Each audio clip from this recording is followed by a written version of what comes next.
देखो बेटा कितनी पसलियां एकदम दिख रही हैं आपको। ये जो बीमारी है ये वाली जनरली 1 साल से नीचे बच्चों के अंदर देखने को मिलती है ज्यादातर।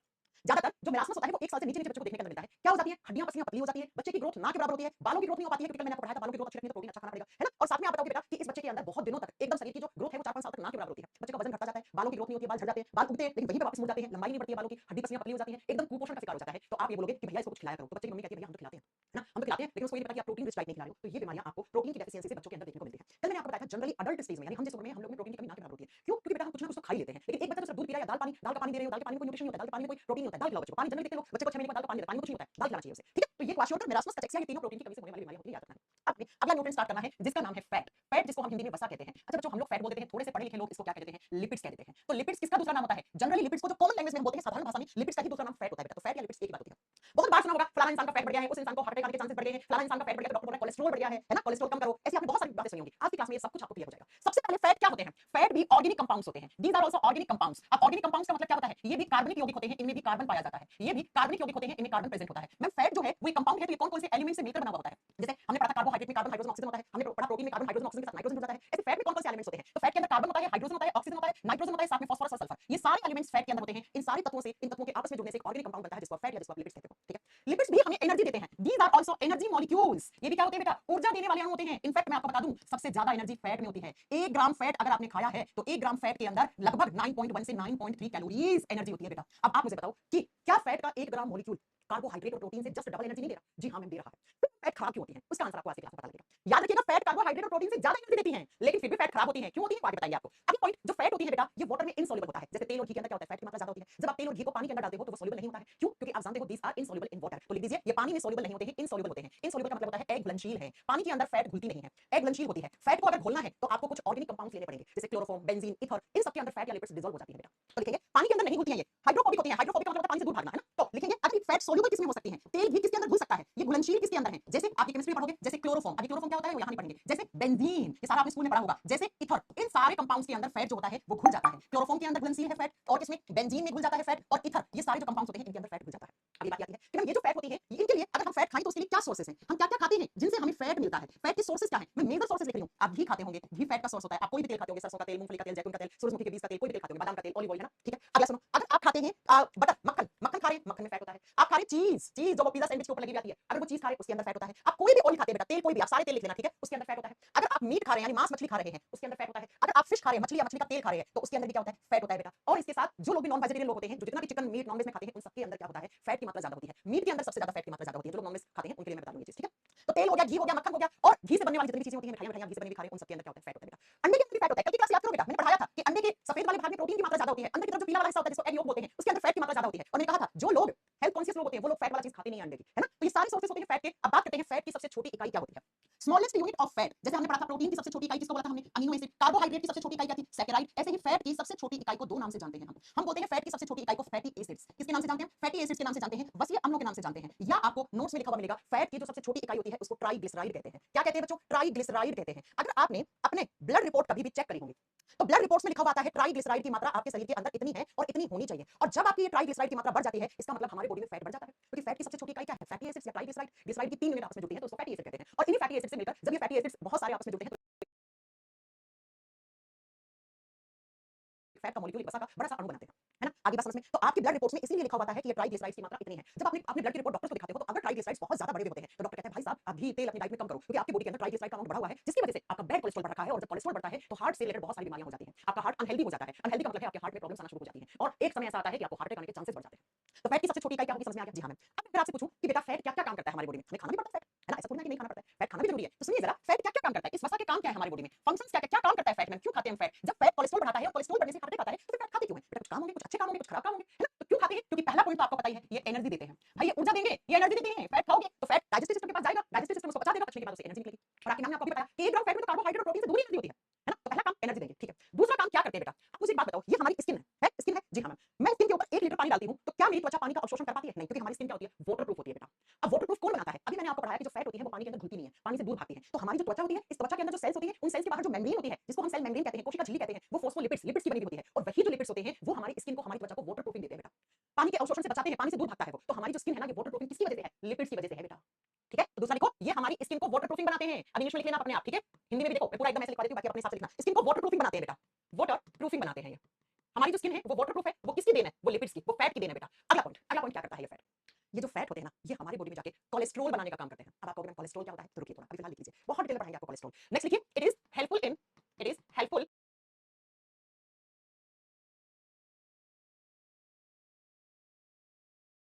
Information of cholesterol, information of cholesterol. Fat जो होता है वो हमारी बॉडी में कोलेस्ट्रॉल के निर्माण में सहायक होता है। तो लिख दीजिए, इनमें से काम पूछता है बेटा, जैसे कल मैंने प्रोटीन के काम पढ़ाए थे, है ना, ऐसे आज फैट के काम पढ़ा रही हूँ। कोलेस्ट्रॉल को बनाने में सहायक होता है। कोलेस्ट्रॉल को बनाने में सहायक है कौन है? फैट है बच्चों। फैट हमारी बॉडी में जाके कोलेस्ट्रॉल बनाने का काम करता है। अगला फैट हमारी बॉडी में जाकर हार्मोन बनाने का काम करता है। कल की क्लास में मैंने आपको पढ़ाया था कि कुछ हार्मोन्स होते हैं जो प्रोटीन से बनते हैं और कुछ हार्मोन्स होते हैं जो किससे बनते हैं? फैट से बनते हैं। तो फैट का एक काम क्या हो गया? हार्मोन्स को बनाना। और यहीं पे मैं बता दूं बेटा कि ऐसे हार्मोन्स जो किससे बनते हैं? फैट से बनते हैं, वसा से बनते हैं, उनको हम बोलते हैं स्टेरॉइड हार्मोन्स। उन्हें हम क्या बोलते हैं? स्टेरॉइड हार्मोन्स बोलते हैं। क्या याद रखोगे? ऐसे हार्मोन्स जिसका निर्माण हमारी बॉडी में फैट से होता है, उन हार्मोन्स को हम स्टेरॉइड हार्मोन्स कहते हैं। स्टेरॉइड हार्मोन्स कहते हैं, स्टेरॉइड हार्मोन्स कहते हैं। मैं हमने स्टेरॉइड नाम बहुत बार सुना है, आगे आप एक डिटेल में पढ़ाएंगे। जैसे लड़कों के अंदर एक हार्मोन होता है टेस्टोस्टेरोन हार्मोन, जैसे महिलाओं के अंदर प्रोजेस्टेरोन हार्मोन होता है, एल्डोस्टेरोन हार्मोन होता है, कोर्टिसोल हार्मोन्स होते हैं, ये सारे स्टेरॉइड हार्मोन्स होते हैं। स्टेरॉइड का मतलब ये सब किससे बने होते हैं? फैट से। हम यहाँ पे एग्जांपल नहीं लिख पाएंगे क्योंकि हम आपको हार्मोन चैप्टर में अच्छे से पढ़ाएंगे। फिलहाल बस ये समझिए कि वसा जो होता है वो हमारी बॉडी के अंदर हार्मोन्स बनाने का भी काम करता है, और ऐसे हार्मोन्स जो फैट बनाता है उन्हें हम क्या कहते हैं? उन्हें हम स्टेरॉइड हार्मोन्स कहते हैं। अगला सुनो, अगला फैट और क्या काम करता है? तो जब आप फैट खाते हो तो आपको एनर्जी मिलती है, और एनर्जी से हमारा बॉडी क्या करता है? काम करता है। तो फैट जो होता है वो ज्यादा समय तक काम करने के लिए आपको कैपेसिटी देने का काम करता है। जैसे गांव में लोग घी खाते हैं, है ना, और घी खाते वो खेत में कितनी देर तक काम करते हैं, मजदूरी का काम करते हैं, लेबर क्लास वाले लोग कितना ज्यादा काम करते हैं, इतना हार्ड वर्क करते हैं। तो फैट का एक काम होता है, they increase working capacity, increase working capacity, कार्य करने की क्षमता को बढ़ाते हैं बेटा। लंबे समय के लिए अगर आपको कोई हार्ड वर्क करना है तो आपको क्या खाना चाहिए? घी खाना चाहिए। घी नुकसान तब देता है जब आपने घी खा लिया, आलू के पराठे में 4 चम्मच घी डाल के, मक्खन डाल के खा लिया, उसके बाद सो गए, वो बैड फैट बनाता है बेटा। घी तभी अच्छा है जब उस घी को आप बर्न करोगे, उसके अंदर से कैलोरीज निकालोगे, तभी घी अच्छा है। अदरवाइज घी ज्यादा खाने से ओबेसिटी यानी मोटापा बढ़ जाता है। वो अभी थोड़ी देर के बाद हम आपको बताएंगे। तो सुनिए, increase working capacity, increase working capacity का मतलब है कार्य करने की क्षमता को बढ़ाता है बेटा। अगर आप 2 चम्मच घी खाकर कोई काम करने निकलोगे हार्ड वर्क, ठीक है, तो आप बेटा उसको बहुत अच्छे से बिना थके हुए कर दोगे, क्योंकि घी में बहुत ज्यादा एनर्जी होती है। घी में फैट 1 ग्राम फैट कितना एनर्जी देता है? 9.1 कैलोरीज एनर्जी देता है। तो आपकी कार्य करने की क्षमता बढ़ जाती है, थकान नहीं आती है बेटा, थकते नहीं हो आप, घबराते नहीं हो, थकते नहीं हो, काम करते करते कितनी मजदूरी करवा ले आप कर लोगे। तो ये सारे काम फैट के होते हैं। देखो फैट क्यों जरूरी है खाना? आप ऐसे पूछो ना कि मैम फैट इतना नुकसान पहुंचाती है तो फैट ना खाएं, नहीं खाओगे एनर्जी नहीं मिलेगी, बॉडी में थकान रहेगी, फटीग रहेगा, है ना, चक्कर आने लग जाएंगे। अगला, आपकी स्किन को वाटर प्रूफिंग बना रहा है, स्किन अच्छी रख रहा है, अच्छी रख रहा है ना, स्किन रुक जाती है अगर फैट आप कम खाते हो तो त्वचा फटना शुरू हो जाती है, एरिया फटना शुरू हो जाती है, स्किन के ऊपर की लेयर छिलना शुरू हो जाती है, अपने आप छिल जाती है, अपने आप फट जाती है। ये कोलेस्ट्रॉल बनाने का काम करता है। अगला, फैट से हमारी बॉडी में कुछ हार्मोन्स भी बनते हैं, हार्मोन्स को स्टेरॉइड हार्मोन्स कहते हैं। फैट जो है वो लंबे समय के लिए काम करने के लिए बिना थके काम करने की क्षमता को बढ़ा देता है। ये सारे काम फैट के होते हैं बेटा। इनमें से कोई भी काम पूछे तो आप क्या कहोगे? सारे काम फैट के होते हैं। चलिए अब बात करते हैं कि ये जो फैट होती है ये 2 प्रकार की होती है। एक होता है गुड फैट जिसको खाना चाहिए, जो अच्छा है बॉडी के लिए। एक होता है बैड फैट। बैड फैट वो होता है जो हमारी बॉडी में जाकर जम जाता है और जो हमारी बॉडी में जाकर कोलेस्ट्रॉल को बढ़ाने का काम करता है और जिसकी वजह से हमें हार्ट में प्रॉब्लम्स आना शुरू हो जाती है। तो जरा सुनिए क्या क्या होता है। फैट जो है, अब देखो फैट किससे बना है? आप मुझे बताओ। फैट यानी वसा की सबसे छोटी इकाई का नाम क्या है? मैं वसा बनी हुई होती है फैटी एसिड से, वसीय अम्लों से मिलकर बनी हुई होती है। फैट की सबसे छोटी इकाई फैटी एसिड्स कहलाती है या ट्राइग्लिसराइड्स कहलाती है, कुछ भी बोल सकती हूं मैं। ये जो फैटी एसिड्स होते हैं बच्चों, ये 2 प्रकार के होते हैं। अब मैं लिख सकती हूं, या तो मैं लिख दूं फैट 2 प्रकार की होती है, वसा 2 प्रकार की होती है, या मैं लिख दूं 2 प्रकार की फैटी एसिड्स होते हैं, बात बराबर है। कौन कौन सा? पहला आता है उसको बोलते हैं saturated fatty acids, saturated fat या फैटी एसिड्स। हिंदी में लिखो संतृप्त वसा। हिंदी में हमारे बच्चों को इंग्लिश शब्द भी यहां पे याद करने पड़ेंगे बेटा। देखिए संतृप्त वसा, और दूसरी तरफ लिखो अनसैचुरेटेड फैटी एसिड्स। दूसरा लिखो अनसैचुरेटेड फैटी एसिड्स। 2 प्रकार के फैटी एसिड्स होते हैं, 2 प्रकार के फैट होते हैं, आप दोनों बात बोल सकते हैं। हिंदी में लिखेंगे असंतृप्त वसा, संतृप्त वसा और असंतृप्त वसा, ये 2 प्रकार की फैट होती है बेटा। अब कौन सी गुड फैट होती है, कौन सी बैड फैट होती है, थोड़ी देर के बाद सारी बातें करेंगे। सबसे पहले आपको समझना है क्या होता है सैचुरेटेड फैट, क्या होता है अनसैचुरेटेड फैट। इसकी कुछ परिभाषाएं दी गई है एनसीईआरटी में, जो आपको पता होना चाहिए। सबसे पहली परिभाषा होती है, अब आपको मैंने पढ़ाया फैट में कार्बन होता है, हां जी मैम, कार्बन के एटम्स होते हैं। ऐसी फैट जिसके अंदर कार्बन और कार्बन के बीच में सिंगल बॉन्ड हो, ऐसी फैट जिसके बीच में कार्बन और कार्बन के बीच में कौन सा बंध पाया जाए? Single bond. सिंगल बॉन्ड का मतलब है एकल बंध पाया जाए, तो उस फैट को हम क्या कहते हैं? उस फैट को हम संतृप्त वसा, सैचुरेटेड फैट कहते हैं। पहला परिभाषा। ऐसे फैटी एसिड्स, ऐसी फैट जिसके अंदर कार्बन कार्बन के बीच में या तो डबल बॉन्ड हो, या तो 2 बंध हो, या ट्रिपल बॉन्ड हो, 3 बंध हो। तो आप लिख सकते हो जिसमें कार्बन कार्बन के बीच में या तो डबल बॉन्ड हो या कैसा हो? ट्रिपल बॉन्ड हो। पहला हिंदी में लिखना बेटा द्विआबंध और त्रिआबंध, जिसमें कार्बन कार्बन के बीच में या तो 2 बॉन्ड हो या 3 बॉन्ड हो, उसे हम क्या कहते हैं? उसे हम असंतृप्त वसा कहते हैं, उसे हम अनसैचुरेटेड फैटी एसिड्स कहते हैं। ये फेवरेट चैप्टर है, ऐसे क्वेश्चन बहुत बनते हैं। पहला पॉइंट आगे समझो। जी हां मैम, दूसरा सुनो, संतृप्त वसा की दूसरी परिभाषा एनसीईआरटी में क्या लिखी हुई है?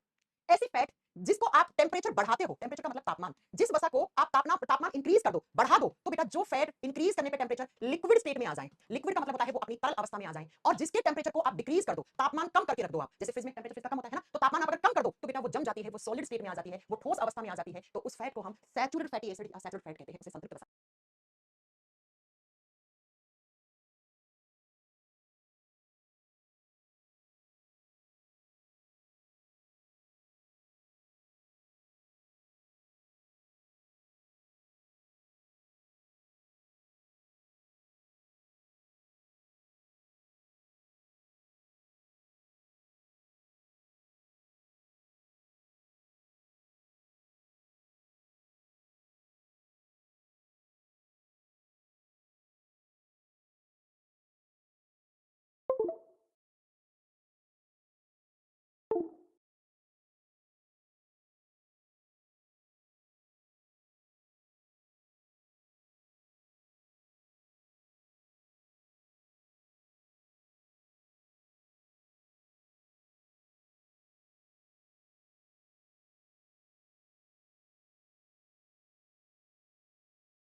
हेलो बच्चों, बच्चों आवाज आ रही है ना?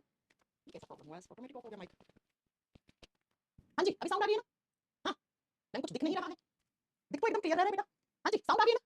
करें स्टार्ट। ऑटोमेटिक क्यों ऑफ हो गया था? समझ में नहीं आया। चलो सुनो, मैं फिर से रिपीट कर देती हूँ। देखो, ऐसी फैट जिसको तापमान बढ़ाने पर जो पिघल जाए और तापमान कम करने पे वो जम जाए, सॉलिड स्टेट में आ जाए, तो उसको हम क्या कहते हैं? उसको हम संतृप्त वसा कहते हैं, उसको हम सैचुरेटेड फैटी एसिड या सैचुरेटेड फैट कहते हैं।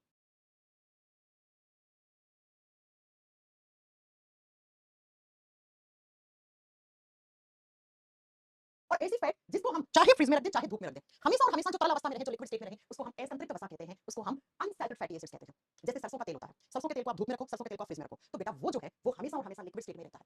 अगर सरसों के तेल को आपने फ्रिज में रखा और फ्रिज में रखने के बाद वो जम गया, तो बेटा उसमें मिलावट है, उसमें मिलावट है। ठीक है, अब आओ इधर, नेक्स्ट सुनो। जो संतृप्त वसा होती है वो मेनली हमें कहां से मिलती है? मेनली का मतलब होता है बेटा मुख्यतः मेनली कहां से मिलती है? तो ये हमें एनिमल प्रोडक्ट से मिलती है। एनिमल प्रोडक्ट से मिलती है। एनिमल प्रोडक्ट का मतलब होता है जंतुओं के उत्पाद से बनती है बेटा। ये जंतुओं के उत्पादों से जो भी आप एनिमल प्रोडक्ट खाते हो उसके अंदर कौन सी फैट ज्यादा होती है? ये वाली ज्यादा होती है। जैसे एनिमल से आपको क्या मिला? गाय भैंस से आपने दूध निकाला, तो दूध में जो फैट होगी वो बताओ कौन सी होगी? ये वाली। जैसे दूध से क्या क्या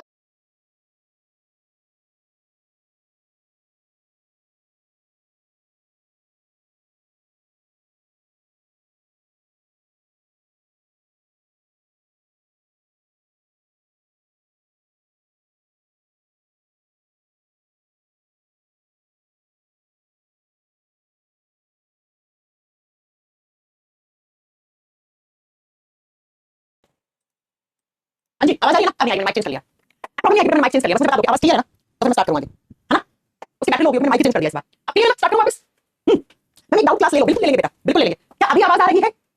यस, चल अब क्लियर है। तो बेटा ये सारी फैट हमें कहां से मिलती है? एनिमल के प्रोडक्ट से। जैसे जंतुओं से हमें दूध मिलता है, गाय भैंस का दूध, है ना? दूध से पनीर बनता है, घी बनता है, चीज बनता है, मक्खन बनता है, छाछ बनता है, दही बनता है। इन सब में जो फैट होती है वो कौन सी होती है बेटा? वो ये वाली होती है, वो ये वाली होती है। अब इस फैट का एक एक्सेप्शन होता है बेटा, एक अपवाद होता है। अपवाद का मतलब होता है जिसके ऊपर ये लाइन लागू नहीं होती है। अपवाद में क्या आता है? यहाँ पे आता है अपवाद में कोकोनट ऑयल। कोकोनट ऑयल, नारियल का जो तेल होता है, नारियल के तेल सर्दियों में जम जाता है क्योंकि सर्दियों में टेंपरेचर कम हो जाता है, फिर आप उसको धूप में रखते हो तो नारियल का तेल जो होता है वो वापस पिघल जाता है। तो अगर आपसे एग्जामिनर पूछे कि नारियल का तेल, देखो नारियल का तेल प्लांट से मिला आपको, कोकोनट क्या है? प्लांट है, फिर भी आपको याद रखना है कोकोनट ऑयल इस परिभाषा और इस परिभाषा के आधार पर कैसी फैट होती है? सैचुरेटेड फैट होती है। इसका एक्सेप्शन मान के आप यहां लिखोगे कोकोनट ऑयल को। ओके, एक बच्चा कहता है मछली में कौन सा फैट होता है? बेटा ये मछली क्या एनिमल है, आप लिख सकते हो। अभी नॉनवेज वाले लोग ऑफेंड हो सकते हैं कि नॉनवेज बेस्ट लिखा है, बेटा आप लिख लो। आप अगर नॉनवेज फिश खा रहे हो, फिश का लीवर खा रहे हो, आप मीट खा रहे हो, यानी मांस खा रहे हो, चिकन खा रहे हो, ये सब क्या है? सब एनिमल प्रोडक्ट है। इन सब में कैसी फैट होगी? ये वाली फैट होगी बेटा, ये वाली फैट होगी। ठीक है, इधर आओ। अनसैचुरेटेड फैट मेनली हमें किससे मिलती है? ये वाली फैट हमें मेनली किससे मिलेगी? आप बोलोगे प्लांट से मिलेगी बेटा, प्लांट प्रोडक्ट से, पेड़ पौधों के उत्पादों से ये वाली मिलती है। पेड़ पौधे पौधों लिख लो या पादपों के उत्पादों से मिलती है। वो फैट कौन सी होती है? वो फैट ये वाली होती है। एग्जांपल लिखो, जैसे सारे तेल, वो सारे तेल जो हमें पेड़ पौधों से मिले। कौन कौन से तेल मिलते हैं पेड़ पौधों से? आप लिख सकते हो sunflower oil, sunflower seed oil लिख सकते हो, है ना? जो सूरजमुखी के बीज होते हैं उसका तेल, हिंदी में लिखोगे सूरजमुखी बीज का तेल, के बीज का तेल निकलता है। मूंगफली का तेल निकलता है, निकलता है कि नहीं निकलता है? हाँ जी मैम। पीनट ऑयल हो गया। नेक्स्ट लिखो बेटा अगला, जैसे मस्टर्ड ऑयल। मस्टर्ड ऑयल का मतलब क्या होता है बच्चों? मस्टर्ड ऑयल का मतलब होता है सरसों का तेल। जैसे ऑलिव ऑयल, ऑलिव ऑयल का मतलब होता है जैतून का तेल। जैसे आप लिख दो बेटा आलमंड ऑयल, आलमंड का मतलब होता है बादाम, बादाम का तेल हो गया। जैसे आप लिख सकते हो यहाँ पर chia seeds oil, chia seeds में ओमेगा 3 फैटी एसिड बहुत ज्यादा होता है। चिया सीड्स, अलसी के बीज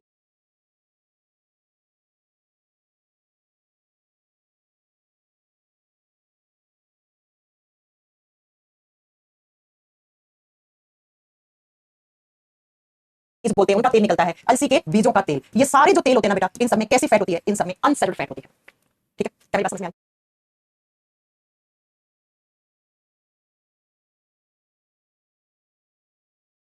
मैं मनुष्य के शरीर के लिए कौन सा जरूरी है श्रीकांत, रुकिए बताएंगे आपको। इसका एक्सेप्शन क्या होता है? सुनो, इसका अपवाद क्या होता है? इसके अपवाद में आता है मछली का तेल। मछली क्या है बेटा? जानवर है। और मैम ने लिखवाया जो जानवर होते हैं उसके अंदर तो फैट कौन सी होती है? ये वाली। अगर मछली फिश खाई है किसी ने, फिश का लीवर खाया है ना, तो वो ये वाला फैट खा रहा है। लेकिन फिश ऑयल खाया है, मछली का तेल जैसे बालों वालों के लिए बहुत अच्छा होता है, फिश ऑयल हार्ट के लिए अच्छा होता है ना। मछली का तेल जो आजकल क्या आती है, अगर आपने देखा हो तो मल्टीविटामिन खाते हैं लोग, omega 3 acids, omega fatty acids खाते हैं, टैबलेट्स कैप्सूल्स आते हैं वो खाते हैं। तो अगर मछली का तेल खा रहे हो तो ये वाली फैट खा रहे हो, मछली खाइए तो ये वाला फैट खाया है। अब बात आती है कि एग्जाम में कैसे क्वेश्चन पूछेगा। सुनिए एग्जाम में कैसे क्वेश्चन पूछता है। एग्जाम में क्वेश्चन पूछता है कार्बन कार्बन के बीच में जब सिंगल बॉन्ड होता है तो वो कौन सी फैट बनाता है? वो ये बनाता है। जब कार्बन कार्बन के बीच में डबल या ट्रिपल बॉन्ड होता है तो वो कौन सी फैट बनाता है? ये वाला। कौन सी वसा होती है जिसको टेंपरेचर बढ़ाने पर वो वसा जो होती है वो लिक्विड स्टेट में आ जाए और टेंपरेचर कम करने पर वो सॉलिड स्टेट में आ जाए? कौन सी वसा होती है जो मेनली हमें जंतुओं के उत्पाद से मिलती है, जिसका अपवाद एक है वो है नारियल का तेल? और कौन सी वसा होती है जो आपको कहां से मिलती है? प्लांट प्रोडक्ट से मिलती है। अब जो आपका सबसे ज्यादा पूछे जाना क्वेश्चन वो ये समझ लो बेटा, सोयाबीन का भी तेल निकलता है, वो यही आता है। सोयाबीन का प्लांट है। सारे तेल जितने भी तेल मैं नहीं याद कर रही हूं, नहीं है मुझे याद, तो सारा तेल यही आता है एग्जांपल में। अब आप में से कुछ बच्चों ने बोला कि मैम कौन सी फैट को आप गुड फैट में कंसीडर करते हो, कौन सी को बैड फैट में? सुनिए, इस वाली फैट को कंसीडर किया जाता है बैड फैट में। ये खराब वसा है। अच्छा खराब क्यों है? कुछ बोलेंगे तेल घी पनीर खराब होता है, क्या बताएंगे। ये वाली जो होती है ये कंसीडर की जाती है गुड फैट में। ये वाला खराब वसा माना जाता है और ये वाला वसा अच्छा वसा माना जाता है। It is considered as a bad fat, it is considered as a good fat. अब बात ये आती है कि मैम क्यों बोलते हैं इसको खराब इसको अच्छा? तो सुनिए बच्चों, जो आपकी सैचुरेटेड फैटी एसिड्स होती हैं, जो संतृप्त वसा होती हैं, वो हमारे बॉडी में जाकर किसको बढ़ाती हैं? एलडीएल को बढ़ाती हैं। ये जाके एलडीएल को इंक्रीज करती हैं। और जो एलडीएल जो होता है ये बैड कोलेस्ट्रॉल होता है बेटा। और बैड कोलेस्ट्रॉल जो होता है ये जो है ना बच्चों, ये बैड कोलेस्ट्रॉल जब बढ़ जाता है, इसकी मात्रा बढ़ जाती है, तो ये क्या कर देता है? ये हार्ट डिजीजेस करने का काम करता है। जैसे हार्ट में सूजन पैदा कर देगा, हार्ट की मेम्ब्रेन के अंदर सूजन पैदा कर देगा, हार्ट अटैक आने के चांसेस बढ़ा देगा। क्या मेरी बात समझ में आई? मेरी बात समझ में आई? एग्जाम में पूछिए कि सैचुरेटेड फैट को हम बैड फैट क्यों कहते हैं? क्यों? क्योंकि हमारे शरीर के अंदर जाने के बाद एलडीएल को बढ़ाता है। अभी एलडीएल क्या होता है? रुको, एलडीएल एक प्रकार का कोलेस्ट्रॉल होता है और उसको बोलते हैं खराब कोलेस्ट्रॉल। खराब कोलेस्ट्रॉल बढ़ता है तो हृदय की बीमारियां हो जाती है, हार्ट डिजीज होने के चांसेस बढ़ जाते हैं। जो ये वाली फैट होती है इसको गुड फैट क्यों मानते हैं, इसको अच्छा वसा क्यों मानते हैं? क्योंकि बेटा ये हमारी बॉडी में जाकर एचडीएल को बढ़ाती है और बेटा जो एचडीएल होता है इसको बोलते हैं गुड कोलेस्ट्रॉल। ये वाला हमारी बॉडी के लिए अच्छा होता है बेटा, ये ज्यादा होना चाहिए, ये कम होना चाहिए। तब सोचिए ये खराब वाले को बढ़ा रहा है तो ये खराब हो गया ना, ये अच्छे वाले को बढ़ा रहा है तो ये अच्छा हो गया ना, ये गुड कोलेस्ट्रॉल को बढ़ाता है। कोलेस्ट्रॉल दो टाइप का होता है, LDL HDL, bad cholesterol good cholesterol. अब मुझसे कुछ बच्चे एक क्वेश्चन पूछेंगे कि मैम इसका मतलब घी खराब हुआ, इसका मतलब पनीर खराब हुआ, इसका मतलब दही छाछ खराब हुआ, जबकि हमारे बुजुर्ग लोग तो ये सब खाते आ रहे हैं। बेटा सुनो, मैंने कहा ये वाली फैट आप खाओ, आप खूब घी खाओ, आप खूब पनीर खाओ, आप सारी चीजें घी में बने हुए पराठे, घी में तले हुए पूरी सब कुछ खाओ, लेकिन खाकर अगर आपने उस फैट को बर्न नहीं किया, उस फैट को जलाया नहीं, तो वही फैट जाके जम जाती है और जमकर वो क्या बन जाती है? वो बैड फैट बन जाती है और वो जाकर किसको बढ़ाएगी? वो एलडीएल को बढ़ाएगी और वो जाकर एलडीएल बढ़ने से आपको हार्ट में प्रॉब्लम शुरू हो जाती है। इसीलिए कभी भी देखना अगर आपके आसपास कोई ऐसा इंसान रहता है जिसको हार्ट अटैक वगैरह आ गया है और जिसकी बॉडी में कोलेस्ट्रॉल हमेशा बढ़ा हुआ है, कौन सा कोलेस्ट्रॉल? ये वाला बढ़ा हुआ है, एलडीएल बढ़ा हुआ है, तो डॉक्टर कहता है घी अपनी डाइट से खत्म कर दो, दूध से बने हुए प्रोडक्ट्स अपनी डाइट से खत्म कर दो, क्योंकि ये वाली बैड फैट होती है बेटा। और जिसको हार्ट अटैक वगैरह आ जाता है, एक बार छोटा मोटा हार्ट अटैक आता है, हार्ट में प्रॉब्लम निकल जाती है, तो वैसे भी लंबे समय तक कोई खड़े होकर काम को वैसे करने लायक नहीं बचा है, हेवी एक्सरसाइज नहीं कर सकता है। हाँ, अगर आप घी खा रहे हो, आप पनीर खा रहे हो, मक्खन खा रहे हो, छाछ खा रहे हो, घी मक्खन सब खा रहे हो, उसके बाद आप रनिंग कर रहे हो, आप कोई मजदूरी कर रहे हो, आप खेत में काम कर रहे हो, आप कोई बैलगाड़ी चला रहे हो, आप कोई मजदूरी का काम कर रहे हो, तो बेटा वो जो घी है ना वो आपको ताकत देगा, लंबे समय तक काम करने की क्षमता को बढ़ाएगा, क्योंकि वो घी जाके जमेगा नहीं, और जब जमेगा नहीं तो एलडीएल नहीं बढ़ेगा, तो उससे एनर्जी मिलेगी। ठीक है, तो हमारे बुजुर्ग लोग इतना सारा घी डाल के एक बार खा जाते थे, क्योंकि उसके बाद वो कितना काम करते थे, कितना काम करते थे। आजकल तो क्या हो गया है, आलू के पराठे 4 चम्मच घी डाल के खा के और जाके ऑफिस में बैठ गए, मेट्रो से गए, मेट्रो में जाने में क्या जरूरत है? वो भी सीढ़ियां भी नहीं चढ़नी होती हैं, आजकल तो एस्केलेटर लगे होते हैं, बस आपके शरीर को अपने भोग मेट्रो स्टेशन पे ले जाते हैं। फिर मेट्रो से आप कहां चले जाते हो? मेट्रो से आप चले जाते हो ऑफिस में जाके बैठ जाते हो चेयर के ऊपर, अगले 8 घंटे तक उस चेयर पे बैठते हो, घर आते हो, फिर आपने आलू के पराठे घी खा लिया, तो बताओ वो घी नुकसान देगा कि नहीं देगा? वो मक्खन नुकसान देगा कि नहीं देगा? बिल्कुल देगा, है ना? तो कभी भी ये मत सोचना कि मैम ने ये कहा है कि घी खाने से तो भाई एलडीएल बढ़ जाता है। घी खाने से एलडीएल बढ़ता है जब घी को आप बर्न नहीं करोगे, उस घी को आप जलाओगे नहीं, आप उसके लिए कोई मेहनत का काम नहीं करोगे, तब तक वो घी आपके लिए अच्छा नहीं है बेटा। ठीक है, तो इसीलिए हम इसको बैड फैट में कंसीडर करते हैं। अब आप इधर इधर जैसे आपने सुना होगा चिया सीड्स, फ्लैक्स सीड्स, अलसी के बीज, मछली का तेल, आजकल लोग बहुत ज्यादा खा रहे हैं, क्योंकि बेटा ये वाले जो फैट होते हैं ना, इनको पचाने के लिए ज्यादा ताकत नहीं लगती है, ये डाइजेस्ट करना टफ होता है, इसको ये हार्ड टू डाइजेस्ट होते हैं, बहुत ज्यादा कठिन होता है इनको पचाना, खा के लेट जाओगे तो पचेगा नहीं है, वो जाके एलडीएल में कन्वर्ट हो जाता है, एलडीएल बढ़ा देता है। इनको पचाना आसान होता है बेटा, ये जो तेल खा रहे हो ना, चिया सीड्स, मछली का तेल, मूंगफली का तेल, जैतून का तेल, में आजकल लोग हेल्थ से लोग होते हैं, लोग जैतून का तेल खाते हैं ना, तो इसको पचाना आसान होता है, इसलिए ये तो आसानी से पच जाता है, इसलिए अच्छा बोलते हैं इसको, ज्यादा मेहनत नहीं करनी पड़ती इसको पचाने के लिए। और दूसरा, ये हमारी बॉडी में जाके गुड कोलेस्ट्रॉल बनाती है, ये फैट जाके अच्छे कोलेस्ट्रॉल को बढ़ाने का काम करती है, इसलिए इसको गुड फैट कहा जाता है। अब इनमें से भी सबसे अच्छा कौन होता है? जैतून का तेल बहुत अच्छा गुड कोलेस्ट्रॉल बढ़ाने का काम करता है, जैसे चिया सीड्स, फ्लैक्स सीड, अलसी के बीज है ना, फ्लैक्स सीड्स आते हैं, वो बहुत अच्छे होते हैं। जो लोग फिश वगैरह खाते हैं उन लोगों के तो मछली का तेल बहुत अच्छा होता है, क्योंकि वो गुड कोलेस्ट्रॉल बढ़ाने का काम करता है। ठीक है बच्चों, तो ये बात आप याद रखें, दो तरीके की फैट होती है। अब अगले पॉइंट में चलते हैं, क्या मैंने बता दिया फैट क्या होती है, कैसे बनती है, कितनी एनर्जी देती है, कौन सी गुड फैट होती है, कौन सी बैड फैट होती है, क्यों हम घी को कभी-कभी बैड फैट बोल देते हैं, क्योंकि घी खाओ, एलडीएल एचडीएल का फुल फॉर्म बताएंगे बेटा, मैं घी खाओ बेटा, मैं नहीं मना कर रही हूं, बस नाम लगा। आज की जनरेशन बेटा कैसी हो गई है, पुराने जमाने के लोग ना एक टाइम पर पाव भर घी खा जाते थे, चूरमा बना के, दाल में डाल के, सब्जी में डाल के, क्योंकि वो काम भी इतना करते थे बेटा। आजकल तो मशीनों से काम हो रहा है, पौधा लगाने की मशीन आ गई, बर्तन धोने की मशीन आ गई घर में ना, डिशवॉशर आपने सुना होगा, हमारे शरीर धोने के लिए मशीनें मेट्रो चल गई, तो आजकल की दुनिया बहुत अलग टाइप की हो गई है, तो आजकल आपको बैलेंस डाइट खाने की जरूरत होती है। अब आइए अगले पॉइंट पर बच्चों, एक नोट डाल के क्वेश्चन लिखना जो एग्जाम में बहुत बार घूमता है, जब हमारी बॉडी के अंदर फैट ज्यादा हो जाता है, वसा जब बढ़ जाता है, तो एग्जामिनर क्वेश्चन पूछता है कि जब वसा बढ़ जाता है, बहुत ज्यादा इंक्रीज हो जाता है, तो वो जाके कौन से टिश्यूज के अंदर जाके जम जाता है? तो हमारी बॉडी में एक टिश्यू होते हैं जिसको बोलते हैं हम एडिपोज टिश्यू। कौन से टिश्यू बेटा बताओ? एडिपोज।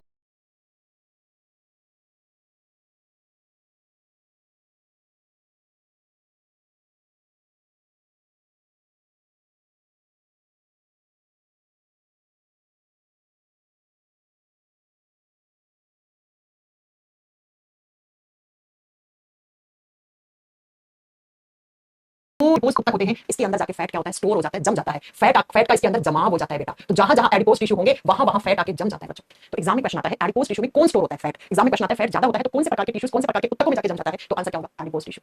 अब हम इसी फैट को आगे थोड़ा सा बढ़ाएंगे। मैंने आपको फैट का एक काम बताया, क्या काम बताया? पॉइंट नंबर 3 देखो। पॉइंट नंबर 3 में हमने लिखा कि फैट जो होता है वो कोलेस्ट्रॉल को बनाने में सहायक होता है। अब हम बहुत डिटेल में पढ़ेंगे ये कोलेस्ट्रॉल क्या होता है, क्या बला है ये कोलेस्ट्रॉल, क्योंकि यहां से क्वेश्चन आजकल बहुत ज्यादा आने लगे हैं। तो अगला हेडिंग डालिए, व्हाट इज कोलेस्ट्रॉल? कोलेस्ट्रॉल होता क्या है बेटा? सुना है ना बेटा, कोलेस्ट्रॉल के बारे में जानना बहुत जरूरी है। आपका नहीं, आपके घर में जितने भी लोग हैं सबको मेरा ये वाला वीडियो दिखाना है ना, क्योंकि इंडिया ना, आप देख रहे हो इंडिया के अंदर कितने हार्ट अटैक आते हैं।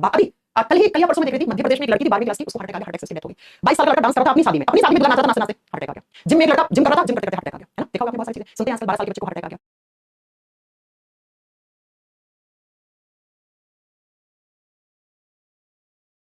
कितने हार्ट अटैक आते हैं।